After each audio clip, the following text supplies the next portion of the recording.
জমিটা আমরা আপোষ করলাম। হ্যাঁ, যে সৎমা দীর্ঘদিন থেকে বলতেছি যে আলামিন যেহেতু এখানে উপস্থিত থাকে না, এই জন্য সে জমি পাবে না।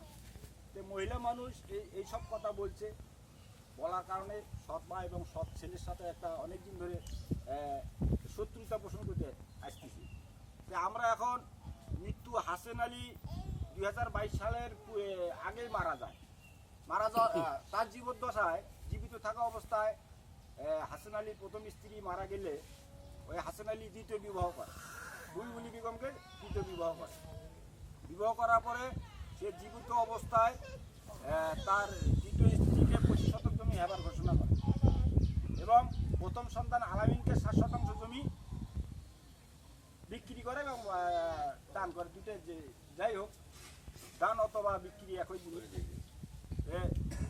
হাসেন আলী, মৃত্যু হাসেন আলীর মোট সম্পত্তি আপনাদের আমরা তার নামে বিআরএস করতে উপস্থিত হয়েছে 361। সেখানে দেখা যাচ্ছে যে ওনার নামে 301 শতক জমি উনি জমির মালিক হয়েছে। সেখান থেকে 103 শতক জমির মালিক হয়েছে।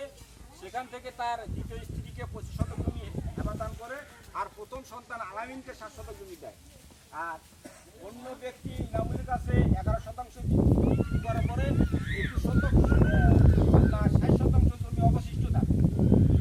60 শতাংশ জমি বিদ্যমান থিয়া হাসেন আলী মৃত্যুবরণ করেন। মৃত্যুবরণ করার পরে তার দ্বিতীয় স্ত্রী সন্তান বাইজিদ ইসলাম বুলু এবং হাজেরা, তাদের নামে একটি খতিয়ান প্রস্তুত হয়। খতিয়ান নাম্বার 336।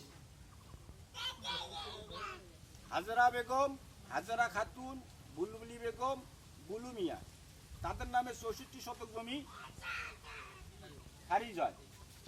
64 শতক জমি খারিজ হয় এবং প্রথম সন্তান মোহাম্মদ আলামিন মিয়া একই হোল্ডিং থেকে, হোল্ডিং নাম্বার 442, খারিজ করতে নাম 439।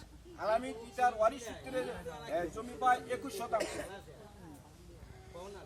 শতাংশ এবং ক্রয় সূত্রে হাসানের কাছ থেকে মালিক হয় 7 শতাংশ। একুনে 28 শতাংশ জমি আলামিন মালিক প্রাপ্ত হয়।